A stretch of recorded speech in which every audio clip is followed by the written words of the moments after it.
Aseptic production requires precise biodecontamination strategies. DECOPulse optimizes H₂O₂ vaporized distribution, ensuring fast, efficient cycles with reduced gas consumption. For process validation, bioindicators confirm sterility through incubation, while enzyme indicators provide rapid feedback complementing BIs. Pre-cycle development accelerates time to market by validating decontamination cycles before production, both in sterility test isolators as well directly at the filling line. This minimizes risks and speeds up regulatory approval.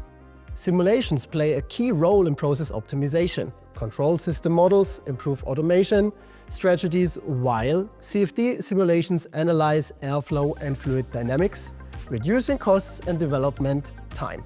Smoke studies visualize airflow patterns to detect contamination risks using controlled smoke release and video analysis. The standalone DECOpass enables safe material transfer via a biodecontamination chamber and RTP docking system. These advanced technologies enhance efficiency, safety, and compliance in aseptic production.